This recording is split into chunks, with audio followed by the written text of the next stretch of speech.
Hauntcast. Haunting Halloween and horror. Interviews with haunting gurus. It's time to get your haunt on with haunt vlogger and longtime home haunter Steve Reeves, the creator of damn it, what the hell's the name of his haunt? Scully, what's the name of Steve's haunt? You mean Steve's Haunted Yard? Oh yes, Steve's Haunted Yard. Hey Steve, what's going on? Hey, what's going on, guys? How are you guys? Things are good, man. First, I want to just right out of the gate, I need to apologize, as this is so long overdue that I do feel guilty that it's taken me this long, this many years before I've finally had a chance to get you on the bone phone and chat with you. So accept my apologies, please. Oh, accepted, man. I love your show. Love it. I've always been a follower for sure. Yeah, I mean, you go way back. I mean, like, I remember when I started this back up in around 2008, 2009, you were one of the regular characters on like Haunt Forum and Halloween Forum. I remember running into you. I think you were mostly on Haunt Forum, if I'm not mistaken. Don't remember which, or most people were on both anyway back in those days. But I think that's where I used to run into you. And then you were also one of the granddaddies of haunt vlogging and doing vlogging. Are you still you're not vlogging like, I mean, you used to vlog daily, but you haven't done that in a bit, have you? No, it's been it's been quite a while. I even kind of like went off the radar and started doing more like just going to hit some conventions and doing videos like that. I used to do so much editing and it's so much work. And so I kind of moved on to just doing some like one-shotters where I don't have to do a lot of editing. And then, with the coming of YouTube Shorts now, so I probably do more YouTube Shorts now than I do actual like long-form video. Because we started a business and we do like 3D printing. And so a lot of my shorts are like my little horror 3D prints. And if I get like a really cool prop or if I'm working on something, I'll do like a YouTube short. It's very rarely now that I do long form anymore. Yeah, I have not dabbled into 3D printing. It's so cool. I dig it. Like I told myself once I kind of pseudo retire, like my next step would be, and I'm not sure when this is going to be, somewhere within the next couple of years. I'm hoping, and I'm not going to retire. I'm not like retiring, like but I want to move and be instead of start my business over, which I'd make a fraction of what I'm making now. So I would be able to kind of like, not really retire, but so pseudo retired, meaning that I wouldn't have to make as much money, as I do now, or as I needed to in the past. And I would love to, when I have a little bit more time, dabble into 3D printing. I've been doing CNC, like I've been getting involved in CNC, but not in like a serious CAD program to do a lot more intricate CNC stuff. And mostly it's just 2-axis. It's not like a total 3-act, like it doesn't do like 3D carving. It's just like a standard, like you can do tombstones, can do some basic, patterns and shapes and things like that. I just don't have the software. I haven't learned the software yet, but one of these days I might play with it, or maybe I'll just pay you to do stuff for me. How about that? I just give you my money. That'll work. That'll work. Now, are you doing all kinds of different stuff or more haunt related type stuff? All different kinds of stuff. Actually, I would probably consider myself, because I mean, how I used to be on YouTube making a prop a day. I swear it got crazy for like one of the years. It was just like, I don't even know how I did that much stuff, but I'm probably considering myself a serial hobbyist. I kind of like when there's another technology comes along, I kind of like doing it. So when you said CNC, all I could think of the whole time you're talking is, man, I wish I had a CNC. Yeah. And I've considered getting one. I just don't have room for one. Yeah. But yeah, I actually have 6 3D printers now. I have 2 resin 3D printers and 4 PLA, regular 3D printers, and yeah, we do a ton of 3D printing, and it's a lot of toys and fun stuff that sells, and then obviously I do stuff for my haunt. I love skulls. It's one of my things that I just love to make, and so I make a ton of different skulls. And then one of the creators, I actually pay creators a monthly fee to be able to sell their stuff. So when it comes to like 3D printing and reselling, you have to, you can't just take someone's stuff and print it and sell it, right? You have to pay the piper, so to speak. So there's a couple that do just these little horror characters, and I pay those guys because they do awesome work. And so those are probably the ones that I love making and I sell a lot of. So That's cool. That's a little nice little side hustle for you, correct? oh yeah. I work full time still. I did retire from the military. I was in the military. I did over 30 years total. Oh, wow. So I did retire from the military, but they hired me back. So I now am a federal employee, doing the same job I was doing while in uniform. I'm the marketing director for the Texas Army National Guard. So Oh shit. yeah. Well, thank you for your service, sir. Thank you. I really didn't talk about it a lot in my videos. I don't, it just wasn't the thing. I served my country, and that's what I did, and I loved doing it, and my personal life was my personal life, and my haunt life was kind of like my haunt life, and that was just what I loved to do online, was just the haunt stuff. So it was my getaway. Yeah, I try to keep my personal life out of it. Nobody cares. Yeah, so, yeah. Cares about my, Yeah. And so I like, and only thing I do online is this haunt foolishness. I don't really do anything else online. Every once in a while, I will post something like, "Hey, I just redid my I did like a '50s kitchen, and I just redid my kitchen. Check it out." You know, like. That's one of my side hobbies. Like I do all my I have all these different rooms. I have a 50s kitchen. I have a 60s office and in bedroom, and then I have a 70s music room, like a hi-fi music room. No way, and, that's awesome. So I've done all of the rooms up in different like decades. And then I have like a steampunk living room. That is super cool. That's awesome. I didn't go too hardcore with the steampunk, but you go into it, you get the aesthetic from it. Like I've had people walk in and go, "Oh, steampunk, cool," Nice. But I didn't go too hardcore with all the steampunky gadgets and shit, Yeah. But it's enough to sell it. It's like basically it's like doing a haunt. You go, okay, what are we doing with this room? It's the same concept. Yep. It's like all it's doing is applying what we've learned doing haunts and doing it in your house that you can enjoy all year round. So I look at it kind of like it's another little avenue of scratching that creative itch. You've got to constantly create. Scratch that itch. I know we're all kind of in that vein where we just need that outlet. This happens. The haunting typically is our outlet for it, and Halloween. So 100%. We actually have the same. Not like you, where it's like decades, but like our master bathroom is haunted mansion, like full on haunted mansion, really cool. And then Sweet. Our laundry room is like a gothic laundry room it's got a coffin in there as the shelf to put everything on, and a huge big gaudy chandelier and a damask skull pattern. And then our washer and dryer's black, like it's all really cool gothic. And then one of our other half baths is like Beetlejuice with stripes all on the wall. And so yeah, we actually do like theming throughout the house as well. So yeah, it's super fun. Yeah. My wife wants to do the upstairs game room, the whole big room, as a full-on funeral parlor. So because she actually is a embalmer mortician, so she has this really crazy, she has a super crazy cool collection of funeral stuff, and so she has plenty to fill this space up with and make this almost look like an actual funeral parlor. So waiting all those kids to get out, so once all the kids are gone, we'll probably deck this thing out, and it'll be a funeral parlor up here. So I'm kind of excited about it.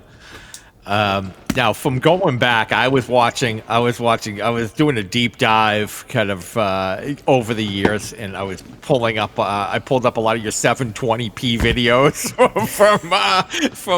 from like a decade or so ago, and kind of go through. Now, you move locations over the years, right? Yeah. Are you right out? Are you in Austin, outside of Austin? Where are you located? Yeah, we're right outside in a suburb called Pflugerville. And then I think most of my real big videos, when I got real crazy, we were in Cedar Park. So they're like small little suburbs outside of Austin area. Okay, so Cedar Park was the original location for your haunt? Yeah, where I think I won a lot of the different awards and stuff. And then when we moved to this house here in Pflugerville, I did a couple of really big yards, and I've really kind of scaled it back. I used to advertise when I was in Cedar Park, and that's when it was like super big, and I was doing my daily vlogs. When we moved here, I kind of took that as an opportunity to kind of honestly step back a bit, because in Cedar Park, it got a little crazy.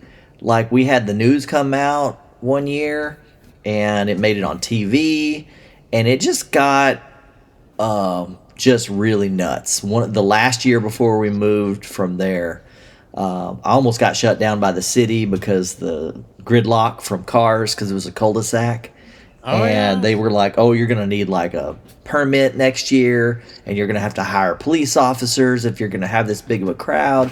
And so I'm like, I'll just back away a little bit.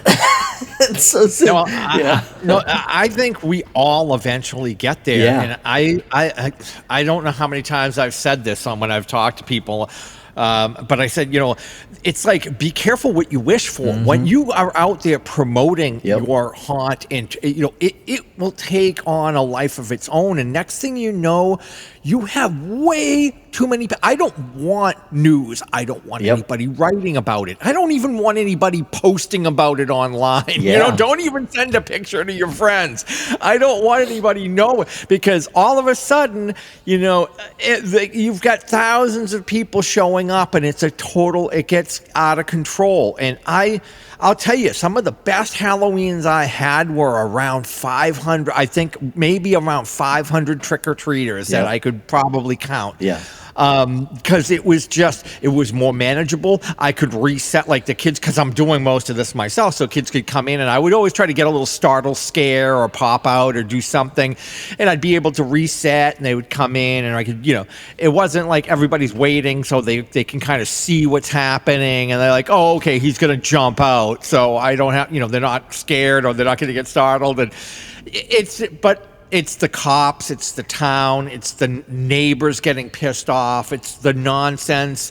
And then, so that's what I'm looking at it now. I'm like, I'm really kind of looking forward to moving and being able to start all over again. Like, nobody will know. Yeah. All of a sudden, you'll see this thing creeping up in the yard. Yeah. And it will take a long time. It will take years before I start having, more people than I need showing up.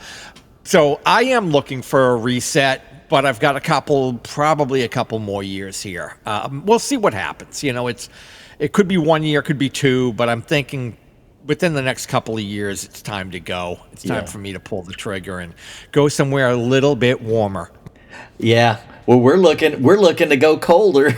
It was funny when we moved here to this neighborhood. I hadn't done a yard yet, right? And so I had a couple of neighbors that would be like, oh, you're new to the neighborhood and this and that. I'm like, yeah. And they're like, do you decorate and this and that? And I was like, oh, yeah, I do a really big Halloween. And I don't know how many people were like, well, we go pretty big, man. Like, I don't know. And I'm like, okay, yeah, we'll see. I'll try to hang with you guys. And then some of them actually, after I put my display up, they're like, oh, well, we're not even going to decorate anymore. That's like, you just totally took the whole highlight reel. Like, we're not. I said, no, you're defeating the point there. Like, no, I Yeah. do this because, and I want this to spread. Like, I want everybody on the whole street to Yeah. decorate. I was like, you Yeah, know this what? is If you want me to, I'll come put some tombstones in your yard. And, yeah, you know, I yeah. got some stuff I could lend you. Yeah. You want to spice it up a little bit? Come Yeah. on over. Yeah. I know. That's the thing is, it's like this isn't a competition. You know, it's like you do it because you like love it. I'm not trying to compete with you, and you shouldn't Right. compete with me. You know what? Compete against yourself. Yep. If you want to do something, make your place a little bit better, but you're competing against what you did last year. Don't compete against me. Yeah. Like, I don't compete against other haunters. Me I don't look neither. at it. I remember back in the day, I'd be like, well, I wasn't trying to compete, but I was just like, oh, I gotta get my haunt back like up to this standard. Yes, Like, you know what I mean? yes. Like, I gotta get, because I'm looking at all these other, and I've been talking to some of the best home haunters for like the last 15 years. Yep. And over the years, I've been talking to people, and I've learned a little bit from each person. I've had people ask me, hey, how did you get so good at what you do? And I'm like, I talk to a lot of home haunters. You know, why don't you listen to the show and you can hear every conversation that I've had, 100%. and you learn and you'll learn something, and you'll level up your game. Believe me, you Yep. can't help but not do it from talking to people. So yeah, it's a lot of trial and error. You know, I'll see something, I'll go, hey, I've never tried that product. Let's give it a shot. Let's see how it works. Oh man, I love this. This is a game changer. And then, you know, like there's always like I've come across a number of different game changer products that have helped my game over the years. And but it's a lot of just trial and error. You know, you got to just try things. And I've talked to people, and they're always, you know, like, oh man, I can't do that, or I can't. You know, they're looking at other hunters, going, I can't do what they do. I go, where do you think they started? They started, like, look back. I guarantee you could go back and look at their videos online from 10 or 12, 15 years ago, and they were probably not good. And it took a little bit of work, and they got there. All you have to do is just learn it, learn a little bit each year, apply, just try to get a little bit better each year. And that's it. Like, you're not going to come out of the gate and be great at this. And it does take some time. And I also, like, if I'm talking to somebody, I'll also say, look, I've been doing this for like pretty hardcore for 15 years. Like, Yep. You think I'm finally, I don't suck. So I'm pretty happy if like where I'm at, because I don't think I suck anymore. And for so many years, I used to look at my stuff and go, I suck. One of these years I won't suck. And I don't think I suck anymore. So I guess I've gotten somewhere. Yeah, definitely not. Your stuff is cool because your haunt's really neat because it's just so different. Like your characters and like your theming that you do is different. It's just it's got your signature on it. You know what I'm saying? Like, you'll start learning people as you start getting into it and you start becoming a home haunter and you start finding all those people out there. You could almost tell by looking at a prop. It's like, oh my God, that's so and so. And that's what I think's cool about it, because you may look at the person that you're like, oh my God, I got to get to that level, right? But you're never going to look just like them, because it's going to be Chris, right? It's going to look like what you will create. When I corpse a skeleton and you corpse a skeleton, they're going to look different. And that's what I think's so cool about it. Yeah, and that's a good thing. Yeah. And that's a good thing. There's so many times I've tried to emulate. I mean, come on. Who hasn't tried to do like a pumpkin rot groundbreaker? Yep. Or, you know what I mean? Just not going to happen, man. But so what I did is I remember trying to do it. And I tried to make a couple of pumpkin rot groundbreakers. They didn't come out anywhere close to what I was going for. But once again, it was one of the first things I was trying. But his style inspired me, his kind of organic, and a lot of my yard haunt is kind of an offshoot of that. I was inspired by that, but I'm like, I'm not going to do, and nor do I want to do the same thing. I realize I see people out there who are trying to be rot. You know what I mean? Like, you come across them on Instagram and you're like, all right, he had definitely trying to be just a carbon copy of rot. You shouldn't do that, like I say, maybe he was trying to emulate somebody and he found his own thing and he was trying to do something else. But sometimes your props will just take their own path. You're really just do. Working on them, and next thing you know, you're like, wow, you know what? I am glad this didn't come out just like, just like the thing I was trying to copy. And speaking of trying to copy, it's funny because there was this guy, I think it was Grim Hollow. This goes back a number of years, and he made this thing he called Grim, which was like a big pumpkin creep creature. I don't know if you know what I'm talking about. I do. Okay, but so I tried to make an exact copy of that. This was one of the first my pumpkin creature that I called Gordy that I tried to do back in the day. I remember Gordy.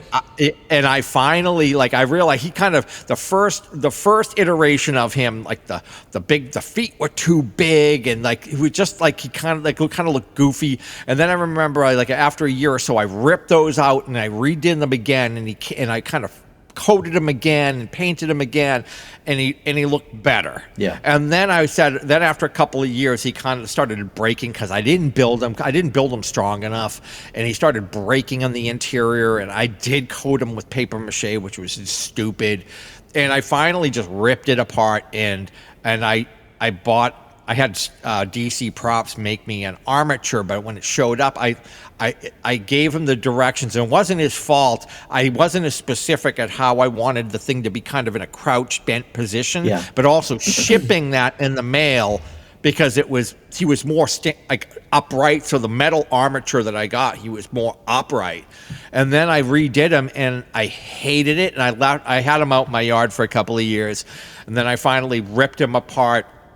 And I made the tree creature out of him, and then so I hadn't had a Gordy in my yard in a couple of years. So this year I'm actually going back and looking at the tutorials of what the way that guy made it, and I am kind of going back and making almost an exact. As I said, I'm not trying to copy anybody anymore. I am going back and trying to make almost an exact copy of it because I now have the skills to do it, and I didn't at the time. So I'm going back and I'm making a new Gordy, but I'm doing some things different, so it really won't come out the same. But in general, like the armature is going to be the similar, and then I'm not going to use chicken wire. I'm going to use expanding foam to round them out because I'm using wood. So I'm not going to cover it with that, and I'm definitely not using paper mache. I'm going to wrap it in plastic wrap and then leak seal it so it gives it a skin. Nice. You know what I mean? Like, so I'm going to do things a lot differently. But it's funny. I'm going all the way back to my roots of like one of my first haunts and doing Gordy all over again this year. And now it's like so easy to me that I'm like, oh yeah, I'm just going to do this and that and this and that. And I'm already starting to bang the thing out. So by the time I release this, it'll probably be done. But, nice. Enough about me, and let's get off of my haunt and my props. Let's talk about your haunt and your props. How about that? Sure. Anyway, so let's speak. How about your haunts has evolved over the years? Like, how have things changed from your first couple of years to kind of like where you are now? How have things evolved? Oh man, yeah. So like my first year, I remember the first year I did it.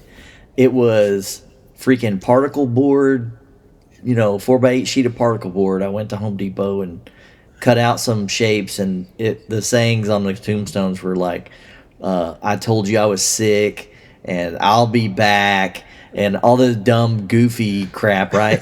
and I thought it was the coolest thing ever. I'm like, this is sick. Like, dude, I'm like the best one in the neighborhood. And I had a Shrek Dracula inflatable of Shrek.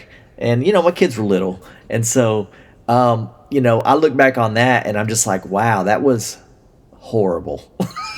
That was absolutely So wait, horrible. so you made the tombstones out of particle board? Just particle boards. It rained like once and they like fell apart and rotted. Oh yeah. Yeah, just horrible. Just horrible. And then over time, and then I think after that first year or two, I ended up discovering Davis Graveyard. And I'm not gonna lie, they were probably, my first major inspiration where I'm like, holy smokes, this is insane. They were already at, levels above like pro when I discovered them.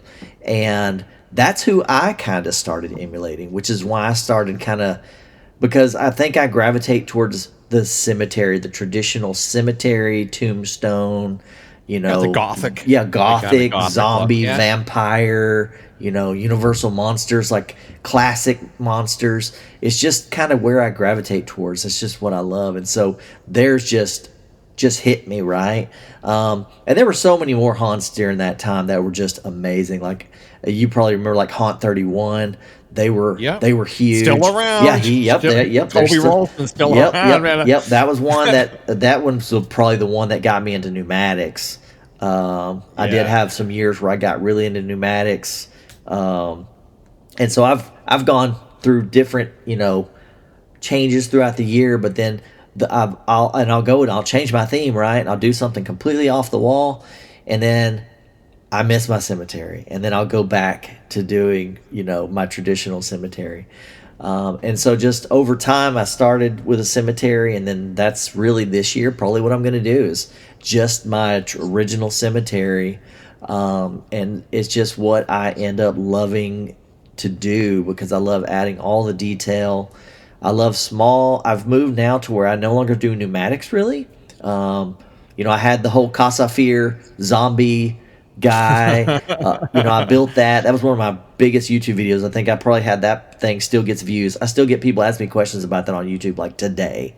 And like, what's the measurements and what's the, I was like, it's a person, like measure your damn forearms and your measure your torso and there you go.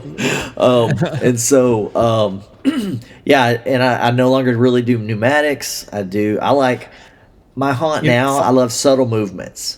It's kind of funny that you mentioned that because I'm also in that same. Well, here's the thing: is that I have to when I do pneumatics, I have to the pneumatics come out maybe if I'm lucky and it doesn't rain the night before Halloween. Yeah. The pneumatics come out like the day of Halloween, like the day before Halloween and Halloween day. So I have to kind of bring them out last minute and throw them out and. So I try to do a bare minimum of them, and I'm trying to like back off of doing them, and I'm trying to do only motorized. Because like you're saying, the subtle, creepy things are just you're looking at the yard, and all of a sudden you see that little thing pop up over the just kind of peek up over the tombstone, and you're like, oh, what is that? It's the subtle things that I'm moving more towards and more away from the pneumatic, like the big. Scare the pop-up startle kind of scare. Same, and I got tired of my breaker blowing every time my freaking big ass air compressor would cut on at the same time as my foggers, and then and then everything's dark, and you got because I used to start doing walkthroughs in my yard, and so there were a couple times where I've got people literally in the center of my yard and the power goes out, right? So you just I had a compressor plugged into one outlet and I had a compressor plugged into another out. My house, the wiring in this house is so back-assed that it ended up being on the same circuit, but I didn't realize it. So of course it blew out, and I'm out there and I'm so busy. I mean, I have like 1,500 people coming to my house now. That I couldn't get in to turn the compressors back on. Like nothing else went off. I just lost my compressor. Okay, that's good. So the two startle props I had in my driveway were down for like 2 hours of the night. Like they were on at the beginning of the night and at the end of the night. Because at one point I could break away and I went in and I pulled it and ran the extension to another room and plugged it in. But this year. If I do that again, I'm going to have an electrician come down here and put a high voltage outlet there I can plug both of them into so I don't have to worry about it next time because I'm tired of blowing them out. I had someone put another one out in my yard, but I'm running two like very high-end foggers out there. Nice. So I like with those and everything else running through those high amp outlets, I can't plug the compressors into those too. Even though they're high amp, they'll only handle so much. So I think I need to have another outlet put in. But once again, if I wasn't running pneumatics, I wouldn't have to worry about that. So I am trying to get off the pneumatics or at least keep it to only like two things that I put out on Halloween night. I think a haunter's dream, right, would have to be to have an electrician and like an air guy come out and like literally pipe in electrical plugs all throughout your yard and like little air pneumatic plugs like at the base of your tree, where you're just like quick connecting right there at the tree, right? Yeah, you'll have like conduit under the ground coming out to the different parts of your yard. I mean, I'm telling you, really, right? Oh man, crazy. But yeah, so Like you have quite a bit of motorized props out in your yard. What are some of the stuff? Like, you're running quite a bit. What do you have out there? Like, what are some of your best stuff? The thing that everyone loves to this day, and it's that classic crank FCG? ghost. I mean, the mausoleum with the with the flying crank ghost. I mean, I can come up with some new crazy thing that like shoots fire and a breathing dragon and that spits on you, and they'll go, "Oh my God, is that ghost moving in that mausoleum?" And it's just one of those classics that with the black light, right, and it's got that eerie glow and that cool movement. It's just one of those things that everyone just loves. But that, and then obviously the cauldron creep is a classic. That one I'll just always have. And then the leering skeleton on Tombstone, that's a big one. My original one that I did on YouTube, that was again one of my most popular videos that I still get comments and like, how'd you do this? What kind of motor and all this kind of stuff. It got destroyed a couple years ago in my shed. I ended up getting a rodent infestation and made it inside the shed somehow, and I had to throw away a huge amount of my original props that a lot of people saw me build and do my yard with, and I had never been so sad to throw that prop away because it was probably my favorite prop. And then I built another one, and then I ended up taking it to Texas Haunters Convention, and I wasn't necessarily going to sell it. I kind of took it as to have in the booth, and then someone begged me for it, and I ended up selling it, and so I don't even have one for this year. But yeah, this leering skeleton on the Tombstone, and then the moving shovel prop. I made that, man. Ooh, holy smokes! When did I make that thing? I made that thing. Wow, easily over 15, maybe 17 years ago, and it still works great. So you make all your own mechanisms. Yep. I don't really have, over the years, like now I think I definitely have some Spirit props and some Home Depot props. Originally I was this whole purist where it's like, yeah, I'm only going to make everything. And, as the props have gotten so much better and so much cooler, you're just like, well, hell, I could build it, but dang, this is way cooler than what I could build. And so I've kind of, I had that era where I had to build it. And now, if I do get something from the store, I never really want to keep it looking like I got it from the store. I'm going to redo it. I'm going to redress it. I'm going to, do a new patina on it, or, dirty it up and make it definitely look cooler. Yeah, make it your own. Yeah, you got to do a little something to it. Like I say, I'm not. I guess I'm really trying to. I actually even sold a couple of high-end props. I had a Unit 70 prop that I let go. My Dr. Mandible from Unit 70 that I used. He was like a mutant fly lab coat doctor, like a mad scientist type deal that turned like a half fly guy, which worked perfectly for my haunt. But over the years I just decided, you know what, it's time to let this thing go. I've had it here for so many years. It's time to go. And I let this other skeleform thing that attaches to a scissor mechanism, like an extender mechanism that I've had for years. And I'm like, I'm really not utilizing this. Somebody could put this thing to use. And I let that go. So I let it, and I am trying to only build my own stuff like now, like I have been for the last couple of years. But like I say, that's just me, because I do like building shit. But there are some times where you see something and you go like, I just gotta buy that. Like that just it goes so well that would go so well in my haunt. I have to do it. And I am trying. It's not like the money thing, because I guess if you figure out how much time you spend, how many hours you're gonna have to put into that to get it, to do it, the materials, time, etc.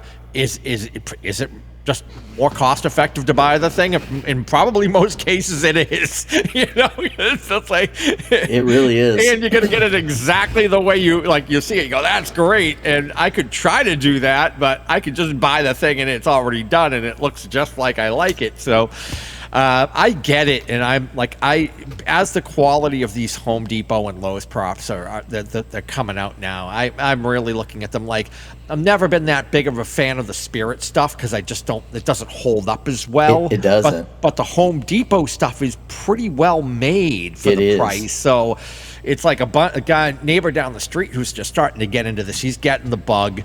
He's not like going hardcore into it because he's like also big time. He loves fishing and shit. Got a nice boat, but he loves like around Halloween, dude. He's like each year he's like, I got the big werewolf dog this year, and he's got the whatever, the 12-foot skelly, and yeah, he's getting it.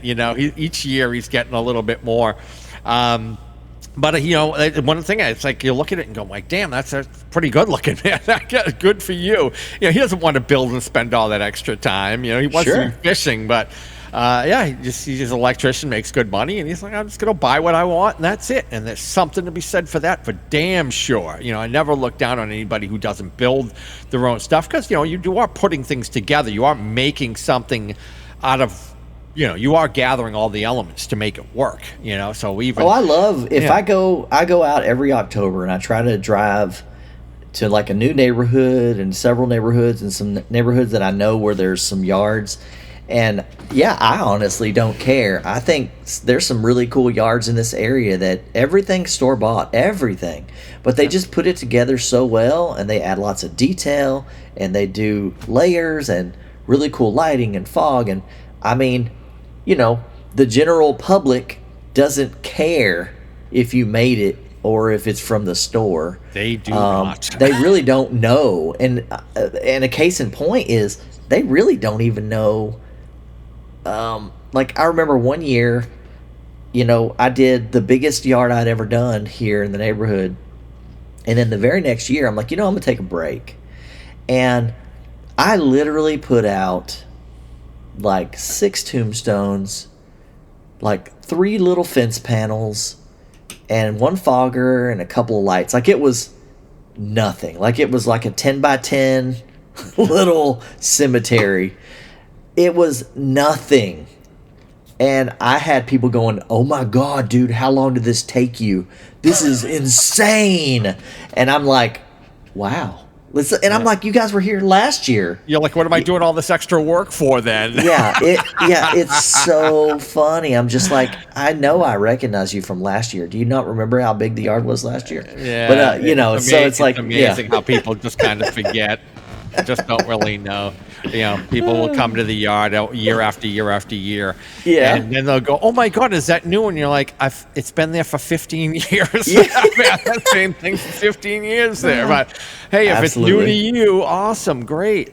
Now you built, like I say, some of the things that you've had for the years, and they probably are still there, like your columns, your fence, or all that stuff that you've had for many, many moons. Yes, all that's handmade. I made all that stuff over the years. How did you build the columns? Just the standard, what was the build on them? They're pretty, the big columns, I ended up doing some small columns as well in between each fence panel. So I have my large columns with my big cemetery arch that goes over the top. Yeah.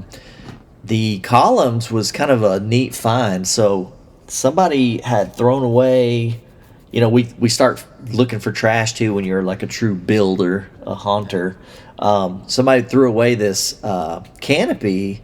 It was like a pergola, and it had these corners that were made out of metal, and it was just 2 sides. But if you put 2 of them together, it made a square or a big rectangle.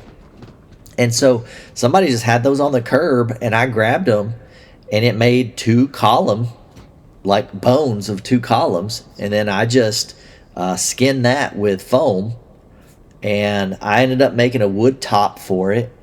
And then I made a wider base on the bottom with brick detail. It's one of the videos on YouTube.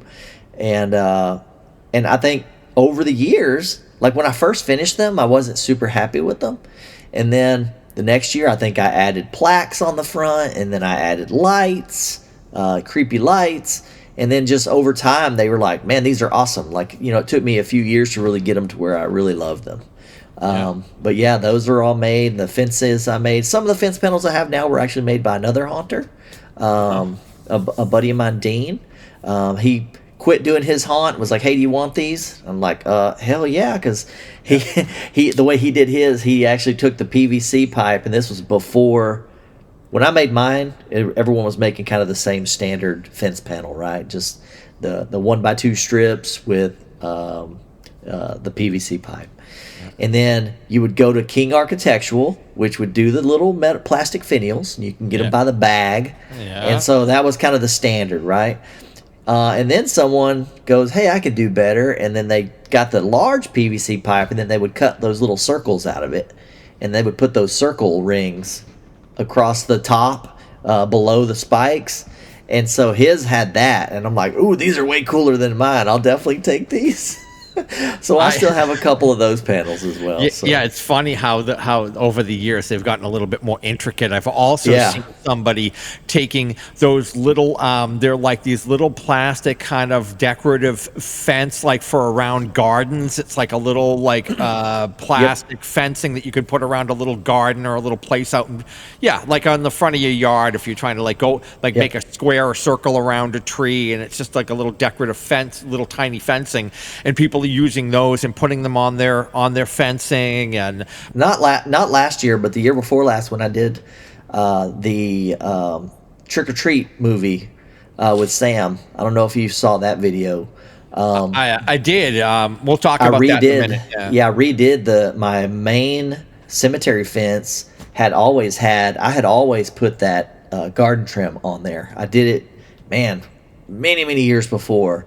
As an upgrade to my fence when we were still in the Cedar Park area before we moved here. And that stuff's plastic, right? So over time, being outside, at one point I took it out of the shed, and it was just like, I literally bumped it and it just chipped off, and it's like, it was just disintegrated. So I actually just redid a whole how-to video on that the year that I did my Trick or Treat movie theme. And I redid my whole entire main gate with some new trim, because it's awesome, because you can get that stuff year round. You can get it off Amazon, you get it at Walmart, Home Depot, pretty much all the time. So I wonder if King's Metal sells those plastic finials to anyone other than haunters. I wonder if it's only haunters that buy those things. Oh man, I don't know. They probably were like, why are we having such a spike in sales on these? What's the deal? I always have to buy I buy extra of those, like more than I need, because they're gonna always fall off and you're gonna lose them. They just disappear. So I still have a couple left in my in this little Tupperware box thing that every year I'm always like, I lost another two. Like, where the f is going all the time? They're always disappearing, and I have them like super hot glued on and whatever. People run off with them, or someone will grab one or whatever. Seriously, don't have any clue where the hell they go. I don't know if the squirrels are eating them. I don't know what's going on. Since you brought up the trick or treat, so what did you do for the trick or treat? Did you have Sam in the yard? I was kind of skimming through some of the videos, but the ghost crows I really dug. Those are freaking classic. It was kind of weird how that whole thing came together. Trick or Treat is actually my favorite horror movie. I tend to really love any movie that happens on Halloween night. Is kind of like, if it happens on Halloween night, I'm probably gonna love the movie. It's just kind of what I end up gravitating towards. But yeah, I was like, you know what? I love that movie so much. I'm gonna do a theme this year, and I hadn't done a theme in a while. Like I had done one 2 years before, and so and it was crazy because I wasn't even gonna do a yard that year. There was some really crazy stuff going on, and I just was like, man, I just don't have time. I had a whole bunch of my friends end up. They're like, no, Steve, you got to do a yard. You can't not do a yard. And like, man, I just don't have time. And honestly, the majority of that yard was done by a bunch of my friends, which I don't know if I really did a huge video. I think I did a video of one of my buddies dropping off the fencing. I saw the one where you had gotten back from picking up the kind of the PVC and wood frame, Yep. the armature for the ghost crows, and I Yep. saw that. So it's like, oh, that's talk about a simple, easy, compact Yeah. way to do them, so you can fold them up and stick them easily into your garage or wherever. Yeah, K&T do Halloween on YouTube. He did the ghost guys for me. And I ended up, the only thing that I ended up doing was I did make the wife's head with the lollipop stuck in her mouth. I actually have that right over here next to me. The severed head right over here with a sucker in its mouth. What did you make? I did. What did you make it out of? Wig head. It was just like a cosmetology one that was already kind of like looked like a person's head. And then I ended up, the sucker was like a wood slice, and I just took the little curve out of it, and I bought one of the wood dowels, and that's the popsicle stick, and I painted it orange and black because it's got the little spiral on it, and just painted the wood slice. And what else did I do to her? I think I added realistic eyes, and then obviously I put a wig on it and bloodied it up and all that good stuff. And so I did that to put her on the one, and I did some jack-o'-lanterns to go on all the columns on the fencing that my buddy Fred made for me. He did all the fencing, all the white picket fence, and then I made the trick-or-treaters. I did make all the trick-or-treaters myself as well. You did the kids from the school bus I did every single one of the kids. But I got the masks from Spirit. And that's kind of what made me want to do the whole theme. I'm like, oh my God, they have all the trick-or-treater kids masks here. And so I went to like Goodwill and got clothes and some garage sales and tried to get as close as I could to what they would wear. And I just built those guys out of PVC pipe, and I kind of beefed them up with some like, like bubble wrap and whatever else I could find, plastic trash bags, and beefed them up and built those entire characters. And they came out really good, way better than what I thought they were going to do, because I did it, man, pretty fast, because it was kind of like a last-minute deal. But yeah, I made all the trick-or-treaters. A buddy of mine made the ghosts. A buddy of mine made the fencing. I paid another buddy of mine's wife to sew me Sam's. She sewed and made a Sam for me by hand.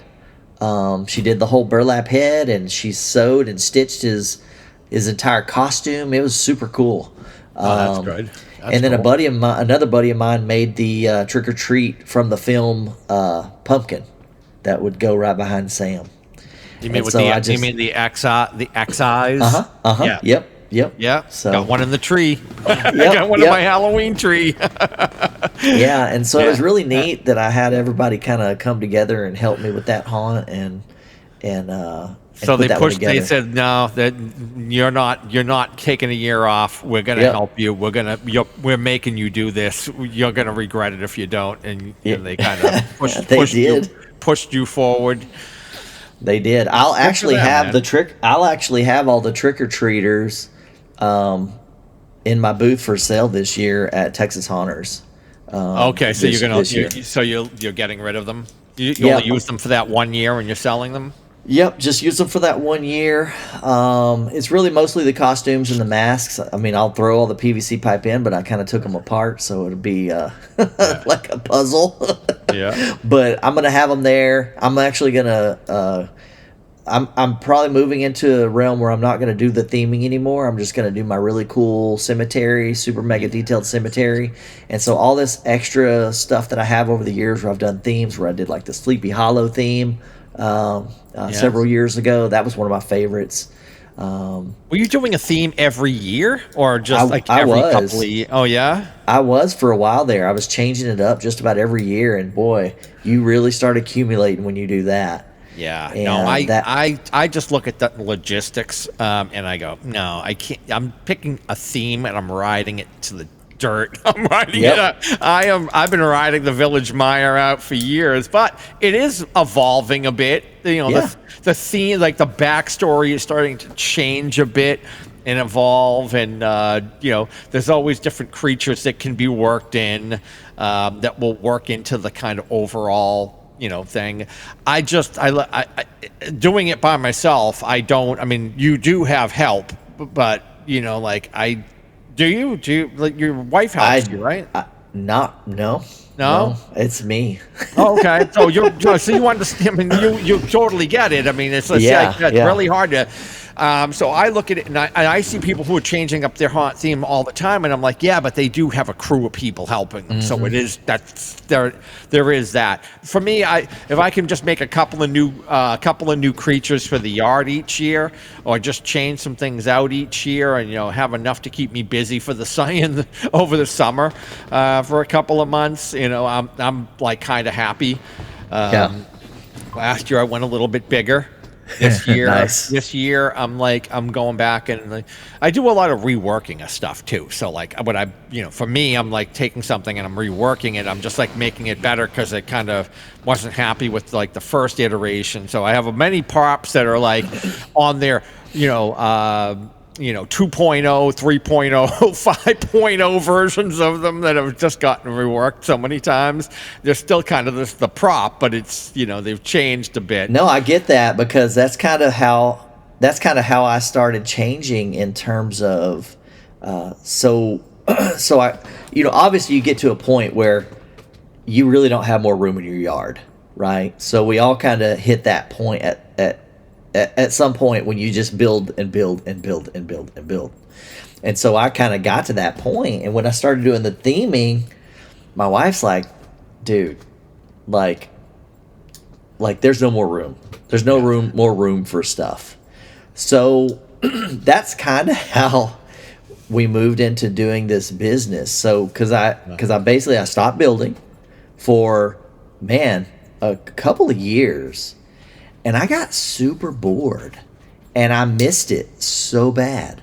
And so I was like, look, here, let's do a deal. I said, I have to build something. I have to do something with my hands. I want to make things. It's what I love. What if I make things and I sell it? And then that's kind of how we started with S&J Haunted Productions.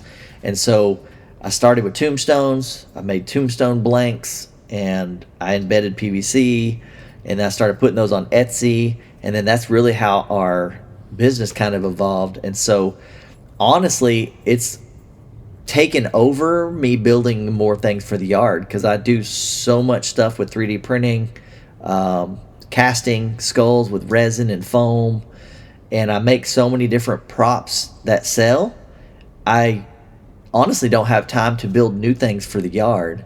And so what I'm going to do this year, or my goal this year, is to put out my full-on cemetery, like as detailed as I can put it out, with my mausoleum, crank ghost, all the things, my large columns, my small columns, my fencing, all my tombstones, get it all out. Whatever does not make it into the yard just got ixnayed. So Just got sold. That's sold. that's my plan for this year, to try to make some room and get it more manageable. Because, man, if anybody's listening and that's a big haunter out there, if anybody knows, it's like, where do you store all this stuff? Well, all over the damn place. And so I really need to get some of it kind of moved out so I can, create more stuff. Yeah.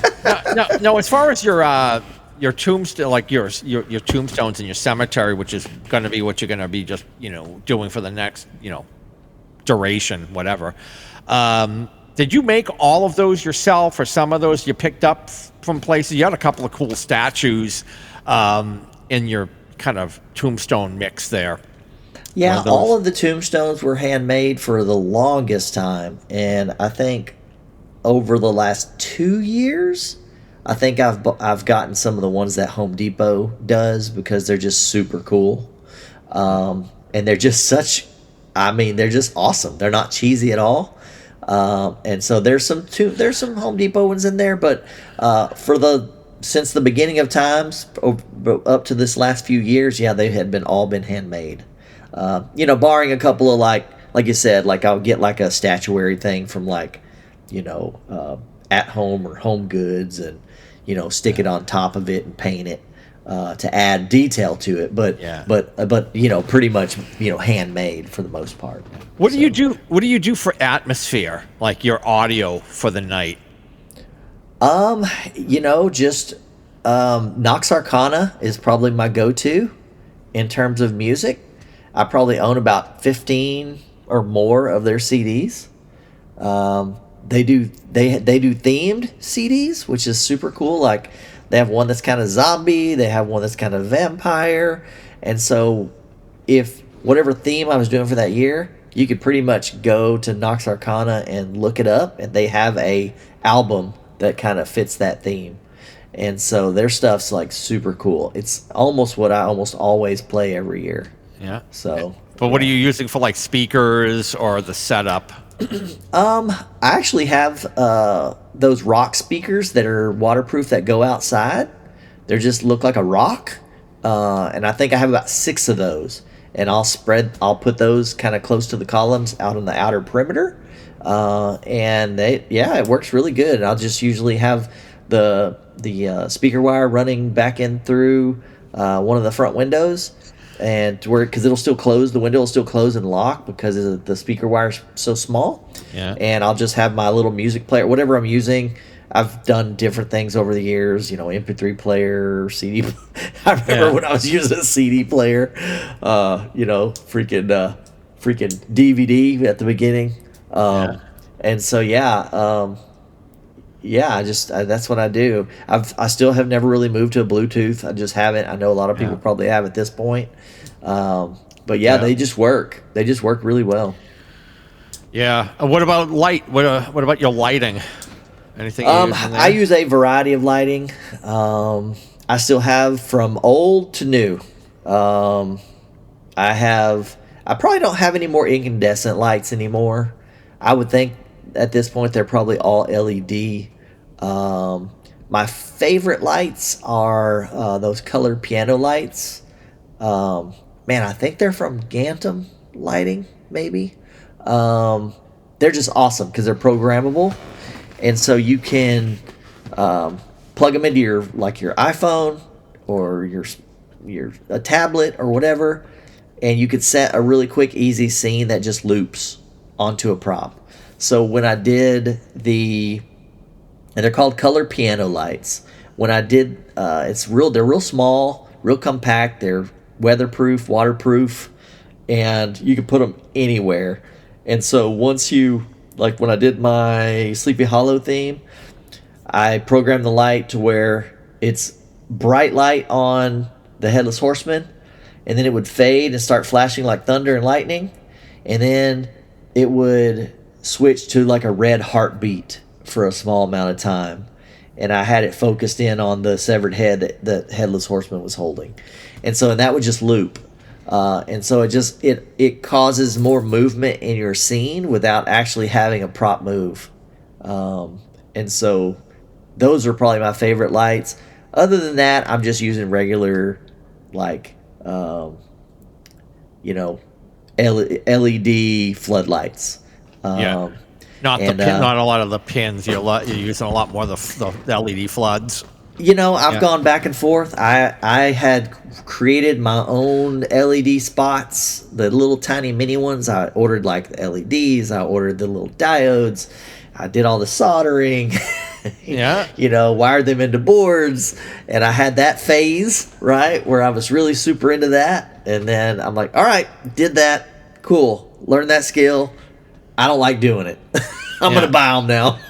And so I'll usually buy the lights at this point. And I honestly, and I'm not gonna lie, I had a couple of companies that mailed me some lights for free because of my YouTube channel, and they're like, "Hey, try these out, and then as long as you do a video and unbox them, we'll send them to you for free and do a review." And some of them were good, and some of them weren't. you know, and I'm like, Yeah. hey, look, I'm going to do an honest review. If I don't like them, I'm going to tell people they suck. Yeah. But and You just so won't get any more free ones from them anymore. yeah. So That's the thing. Whenever it's involved with sponsor, yeah, I'm no longer dealing with advertising, sponsorship, asking for Patreon, yeah, yeah, money, anything like that ever again. Like yeah, when I was broke and I was like almost going to lose my house way back in the day. Unfortunately, that happened, but now it's like, nope, I'm doing fine. I've got a good yeah, business. I'm like, life is good. I'm doing this for fun, and I don't have to worry about pissing somebody off because they felt like they didn't get enough plugs on the show or I didn't sell it yeah, hard enough or whatever the hell it is. I'm like, hey, if you are a vendor and you want to come on the show, I'll just interview you and give you a free plug. I'm like, I don't need. yeah, If you want to throw me something, awesome, but I'm not looking for anything, so I don't really care. I just want content. So if you want to come on and talk about your stuff, I'm more than happy to have you do that. So you hear that, vendors out there? Feel free to hit me up. There you go. We'll jump on and we'll just let you plug your stuff for free. No strings attached. So let's see. So you do do you do any other cons outside of the Texas Haunt Con, or is that pretty much all you do? No, actually, so we we actually lined up a bunch of stuff this year that we'll be vending at. So the next one that's coming up is or big ones, I should say. We do a bunch of little ones on the weekends, but May 17th we'll be at World Oddities Expo in San Antonio on May 17th. And then July 26th and 27th will be the Texas Haunters Convention. New location this year to be in Irving. It's always been in Mesquite forever. So it's going to be a new location. I'm excited about that location because it's supposedly way bigger, bigger and better. But we did a booth at that one this year. August 30th will be at another World Oddities here in Austin. It's only a one-day event. And then one of the big ones we do here in Austin, they do a thing called Pumpkin Nights. And so it's a big walk-through pumpkin light show, and it takes quite a while to walk through, and they add new sections every year. If you've never gone and you're in the Austin area, you definitely look it up on YouTube, look up their website. It's called Pumpkin Nights. It is super awesome. It's at Pioneer Farms, and we actually have a booth at that where we'll be selling stuff from September 15th all the way to like November 2nd. It's like a month and a half long booth. Wow. So yeah, my wife works that because I work full time. Yeah. And so she runs that, and I try to help on the weekends. But it's a super, super cool event. They actually just added a haunted house last year. They added a haunted house for the first year. And so they'll have a haunted house there. And then they also had a small little dark ride that they added this last year. It's funny, I actually saw the same thing. It was at Transworld. The ride that they bought was at Transworld, and it's the same one where you can convert it over to Christmas during Christmas season. So I think they use this stuff because they do a Christmas festival as well. We don't attend that one, and they switch it over. So it's pretty cool. So yeah, that's the big ones we have going on. Actually, we just signed up for the Nosferatu Festival today, but that's actually in 2026. Okay. So I can't remember what the date is for that one. Got it. Okay. What other haunters are near you? Do you have other home haunters in your driving, like within driving distance of your home? We do. I got Goth Gloom. Obviously, I think a lot of people probably remember Goth Gloom. Don and Mary and Greg, but honestly, it's kind of weird. This whole area where we had all these haunters has kind of died off. We used to have, now we have in Texas called the Damn Texas Haunters. And that's kind of like the big, like, make and take group now in Texas. Uh-huh.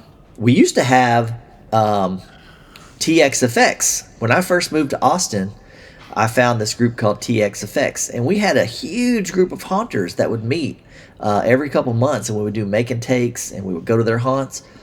Literally, I don't know if any of those people do haunts anymore. Yeah. I know Don and Mary quit doing their yard. Yeah, And then, people get yeah. all, they're all full of piss and vinegar at first, and they burn themselves out and they disappear. Like for me, that's not a thing. Like I don't I can't see myself ever not doing this. Yeah.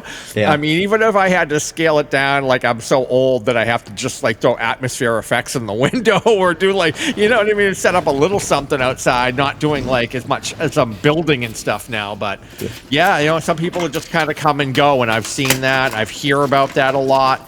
And then, hey, look, there's people like that. Look, you're still into this. I'm still into this, but there are many people who were back on the forums back in the day. I guarantee you, majority of those people are no longer doing this anymore. So Yeah, I'll say the big one that was in this area, and when I say this, I think just about everybody will probably know these guys. It's Fatal Fear. Yeah.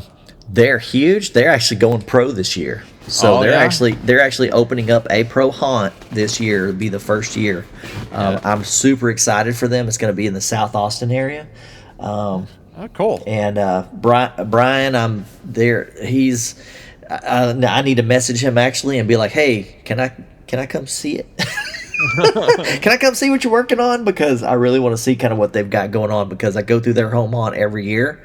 And if you go to my YouTube channel, I think I went through their haunt last year, and it's insane. If you realize, it's kind of, you can't even really tell when you do the video that this is at their house, their haunted house.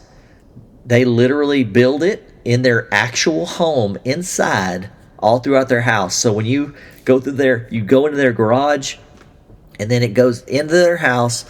It goes upstairs and around their backyard, and then back into their house, and then back out their front door. And they like live in like one room in the kitchen for that whole season. That's crazy. That is crazy. It is nuts. And man. I think they've outgrown that and they've become so popular, and they've done so well. They're so creative, and they're just so good at what they do. And so people were like, man, you got to go pro. And so they finally have done it. And I think they're going to be on 30 acres or something like that. So, excellent. But yeah, I'm excited to see what they do next.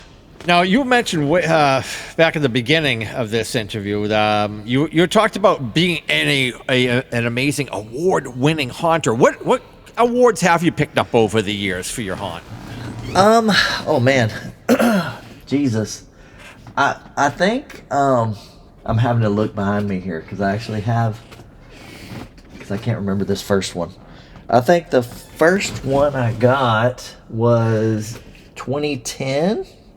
I got third place home haunt in the Home Haunters Association award. I don't think they lasted for very long. They didn't do the one contest. The one the Davises were doing for a couple of years? No, the Davises one was the Haunters Video Awards. Oh, actually, okay, got it. Yeah, I got that one in 2016 for Best Yard Haunt, and it's the coolest trophy. It's that gold. It's like a golden mummified skeleton. It's like super cool. And then I won the Dead Dave Home Haunters Award in 2012 for Best Home Haunt. Oh, nice. So I think I've gotten 3. I don't remember if there's more. I miss Dave being around. Oh man, me too. Yeah. Those were awesome. Those were really fun. Those were good. I tell you, those were good years, man. Back in those days, they were good years. We had a lot of people go. And I miss Dave being around. Okay, so you won 2 different awards. Is that right? 3. Three. Oh, 3. I'm sorry, 3 total. Yep. All right, man. Nice. Okay, so what's going on this year? So this year you're doing the cemetery. You just keeping it, going back to your roots and doing a full cemetery scene and keeping it a little bit simpler. That's the goal. But with Pumpkin Nights, September 15th through November 2nd, it's going to be everything I could do to get it done, because I'm going to need to be out there running the business and keeping the 3D printers going and casting skulls and then having enough product for World Oddities and Texas Haunters and all this stuff. And so really my creativity has kind of changed from building for my haunt, now that I have everything for my haunt built, right? Is really gone to more creating products and sharing with other people and selling it. So that's what happens when you turn your hobby into a business. yeah. Somebody showed me this meme one time, and it's this guy, and he's knitting, right? And he's like, "This is so much fun," and he goes, "What a great hobby! I'm glad I picked this up." And and then it's got the devil over his shoulder. He goes, "Monetize your free time." And so, so that's what you do is you end up monetizing your free time and turning it into a business, and you got to be real careful that you don't hate it after that. So well, go ahead and plug your Etsy. You sell on Etsy, correct? Yeah, on Etsy it's Steve's Haunted Yard. I never have changed that from our business name. So on Etsy it's Steve's Haunted Yard. Not a ton of stuff on there, but I do have some stuff. Everything on there is handmade. I don't put anything that's not handmade on there. I think we got one thing that's not handmade on there. And then our website is where the majority of everything is, and that's S&J Haunted Productions.com. And so we've got a lot of stuff on there, which is like gothic decor, because my wife does some really beautiful etymology, where she does like bug mounts with death head moths and butterflies and crazy, just all kinds of crazy bugs. She does some really beautiful work on there. And we also do some like gothic decor that we hand make on there, and as well as a lot of stuff from other creators that do small businesses that we buy wholesale from, that we put on our website. So all right. And where can people stalk you on the internet, on the interwebs? Oh man, I'm on all the things. So either Steve's Haunted Yard or S&J Haunted Productions, both of those. We got Facebook, Instagram, TikTok, YouTube, pretty much any of those. We're there in some capacity. I would say probably the majority of our content we post on Facebook for sure, and Instagram. Those are the two big ones right now. And then obviously my YouTube channel. Please go join and watch videos on loop until your heart's desire. There's no way you'll ever be able to watch all the videos, because I think I have, oh my God, how many videos do I have on there now? I couldn't even tell you how many videos I have on there. There's probably at least 600, maybe more. Yeah. Wow. I'm actually going there right now. Let's see here. You crazy boy. 1,000. It just says 1K videos. So they stopped at 1,000. They stopped at 1,000. Oh man, crazy boy, you. All right. So anyway, all right. Links will be in the description for all of those, and beyond that, man, I hope you have a rocking season with your business. And thank you. Get that damn cemetery out. Don't skip out on that, man. It's getting out one way or another. It's getting out one way or another. I'm excited about it, actually. All right, Steve. Like I say, long overdue. So glad we finally did this. Don't be a stranger. I won't. It was fun talking to you, man. I'm glad you reached out. Awesome. And we'll catch you around the net. Please like, subscribe, comment, give us a 5-star review, share with friends, and buy us a beer if you see us out in the wild. Follow us on Instagram at hauntcast.podcast for show updates, as well as more pictures and video content. Also, like and follow our Hauntcast Facebook page. Listen to the audio podcast available on all podcast platforms, with over 550 segments now available. Until next time, stay scary. It's still running. Stop it, please. For God's sake, please stop it. There's no more time. You've got to... Please, stop it. Stop it now. Turn it off. Turn it off.